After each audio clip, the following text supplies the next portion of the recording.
Hi everyone, welcome to this session on citing web pages. This is a type of format that students, anyone really, struggles with because it can be complicated to figure out what exactly you're looking at. The thing to note is that examples that we find on the web aren't always cited as web pages just because they're on the web. You always want to use the most specific format style. So if there's a more specific format like a journal article, as I've told you, you cite that as a journal article, not as a web page. But sometimes it's a little tricky. So we're going to take a look first at the template, noticing that again there's 4 elements: author, date, title, source. To every citation, the author can be a group or individual. The date could have a variety of fullness or no date at all. The title of the work is always italicized if it's truly a web page, and it's in sentence case. The website name, the source, is going to be in title case, and it will not be italicized. And then you'll always have a URL or a DOI if there is one. DOI, again, always trumps URL. I want to also do a little bit, before I go on, I just want to mention something, kind of editorialize this a little bit. We're going to look at some specific examples. There is no way possible I can consider every type of example that you might find. You have to learn to look at it critically based on these 4 elements, all right, and what you're looking at to analyze what it is, and then apply it. I'm doing no different than what you would be doing. I don't have a certificate that certifies me as APA expert. I'm using the same sources, the APA manual, the APA style and grammar guides, and I'm using my critical thinking to apply. Okay, and I'd also like to say to always keep in mind that the most important thing is that you get back to the source and that you're giving credit to the persons or organization where you got the information. And can you do those things? You know, that's the most important piece in my personal opinion. So we're going to start by taking a look at the first example. It's a web page on a website with an individual author. And let's break that down. This is an actual example. Someone is having trouble citing. Who is the author of this page? So does it have named individual authors? And yes, it does. These 2 particular experts provided the content. They're going in the author slot. Then we're looking for a date. Well, I don't see any date preceding the information. I don't see any date at the end. I'm not in APA going to use any type of copyright information. So this would be an example where I think it would be acceptable to put no date. What is the title of the page? Well, the title of the page seems pretty obvious here, so that's not really a challenge. Next, we want to determine, well, what is the source? So it would be Johns Hopkins Medicine.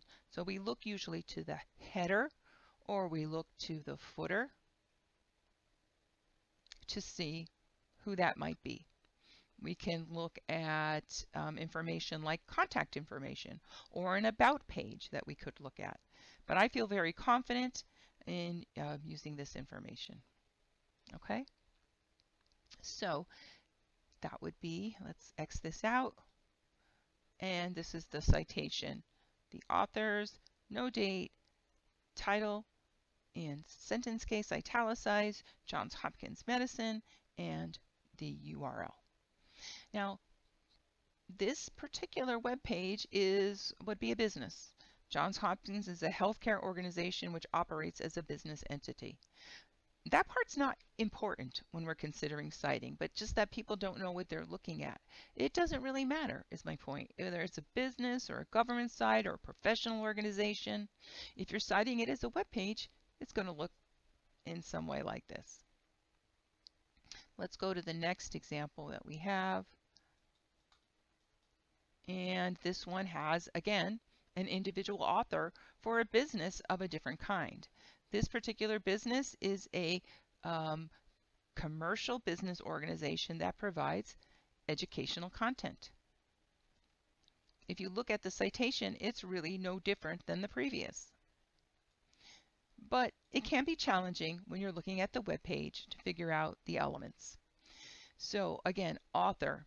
Scroll down, we see a named author. So we have this Bryant Annette. Next, we're looking for, I'm going to skip over date for a moment, and I'm going to talk about title. What is the title? This looks like a big mess, right? So one way, or a little cheat that you might be able to use, is to inspect the page. So you right click on it and you can view the source page or inspect the page and look at the raw data. So if you're looking at the this data, look under the elements, and the element you want to look at is head. So you have to expand that. And in the head, there's a title area. Okay, and you can expand that. And so you saw there was like 3 ellipses there. There was content there. So here is the actual title. In fact, I'm going to scroll that up because it has like some of the source information there. If I just do that information between title, you can see that as well. All right, how radiology works is the source. Okay, so we can look at the About section to see if it tells us, right? You can kind of tell who they are then. Go down to the bottom. We could see it's a business here, how radiology works. LLC is the business designation. We don't include that limited license corporation information. We don't include business designations. Okay, so let me just X that one out. So you had to analyze what the page was. What was I looking at? But it's a web page of a certain type of business, and I showed you a little clue on using the inspect if you're struggling to figure out title. I honestly don't ever go that far if it's pretty obvious, but you know, if it's not, it's using that tool can help affirm your choice. Okay, I think that's how I look at it. Next, we're going to look at another one, which what I'm saying here is be critical because this is not going to be cited as a web page. It's going to be cited as a blog, and this takes a little bit of doing. All right, first of all, here's the page, and this is what's being cited. Right, there's a little summary here, like it's talking about this. Actually, I don't think it's a summary. I think it's the beginning of the article. It's actually the beginning of the article, but the article's from a blog, and you can't really see that under here very well. I don't know why this is popping up so big. They have a blog, all right? That's where all these articles are coming from. And if you're not sure, if you just stumble on that page, you can look at the formatting. You can see they're all the same, right? This John Roberts, let's go back. This John Roberts is the author of it. You can see this very full date, it even has a timestamp. Well, we don't go that far with APA, but I would use that full date. So I have my author, date, my title, my source. So I'm looking at the header, HV test, professional electrical test provider. Is that what they call them? Well, sometimes you look at the contact information or the about. This is Liz at HV Test Tech. That's the Gmail, the about. HV Test Tech. I'm going with that. That's my critical thinking. That's what I'm using. Okay, I'm not sweating it. I can justify this. And that is what I used. Again, the format's not very different from the others we looked at, except it's a blog and we're not italicizing the title.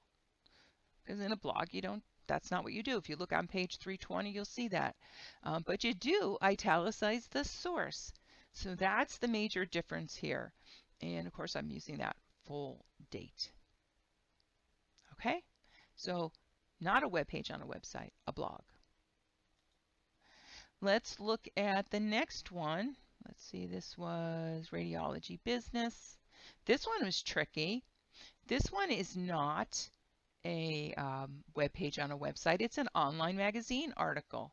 So I'm putting it in this area as I'm thinking how I'll update the master PowerPoint, but really this, I guess, would be an example of a magazine, right? But I think it bears talking about it with the web page because you're finding it on the web and people aren't clear.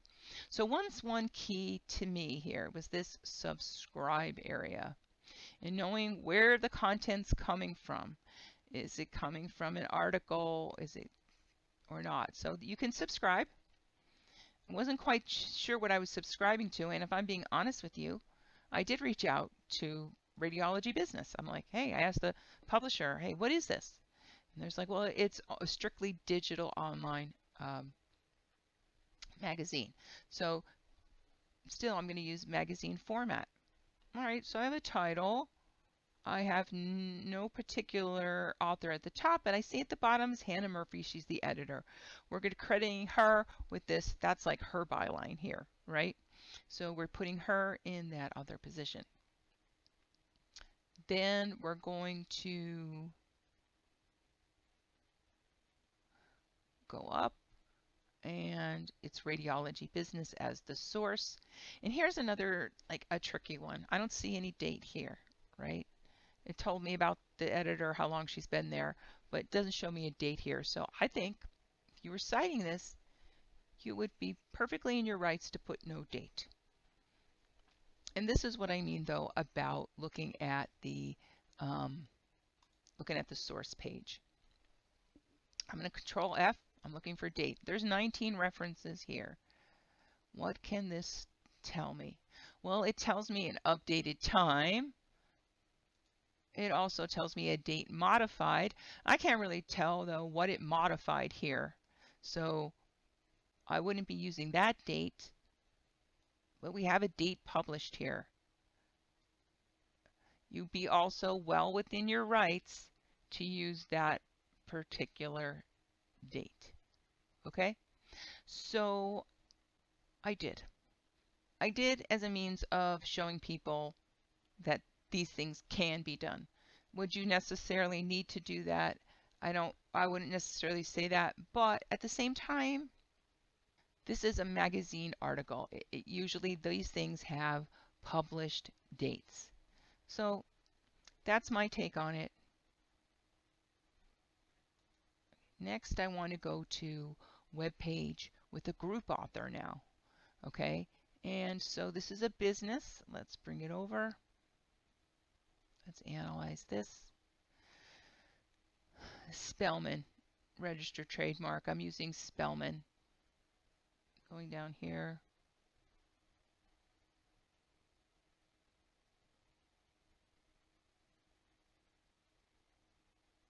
High voltage electronics, right? So looking at this, to me, that's the fuller name. That's the one that I'm going to use. Then again, I find no particular date. Now, something like this, if I inspected the page, there wasn't anything really useful there because it's not like an article, a magazine article that gets published on a particular date. They just have their product information here. We know the title of it, right? We have the source. There's no authors on here. So the corporation takes the authors, no individual author. And in that case, when that happens, you do not include the source element because they're the same. It's Spellman High Voltage Electronics. I did want to point out something that was a little tricky for me because I know that when you have a source element, you do not include any type of business designation like LLC that I pointed out earlier. In this case, though, we're using Spellman only in the author position, and corporation is actually part of their name. And so, according to APA, I would actually spell this out. And so I found that a little bit tricky. Now, next one is a group author. This time it's a government agency. And with a government agency, you use the most specific agency in the author element. So let's take a look at that.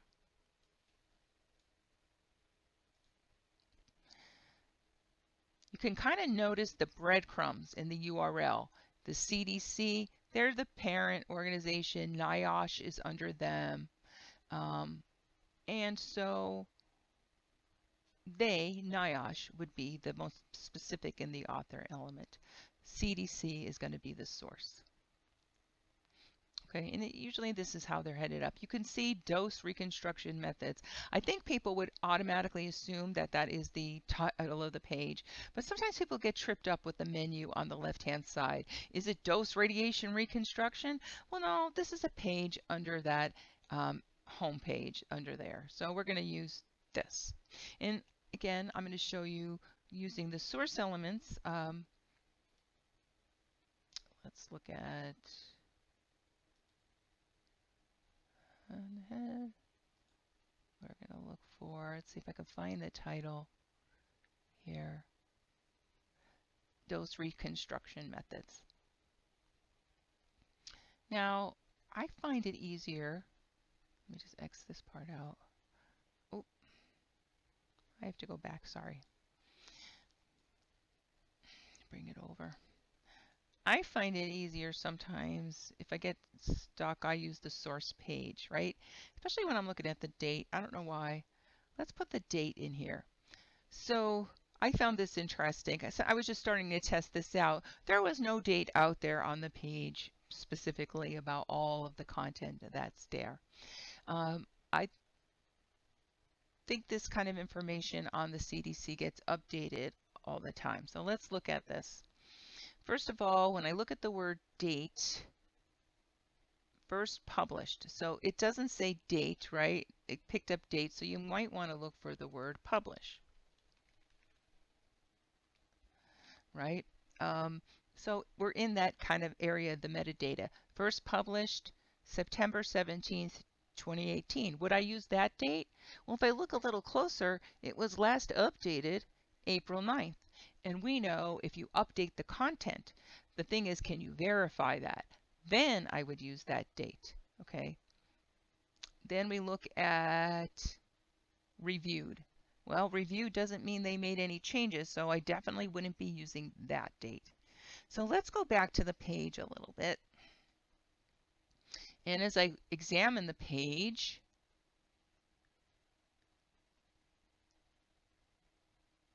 where was it? Here. So we know the page was published in 2018. This piece of information, this update on guidelines was 2020.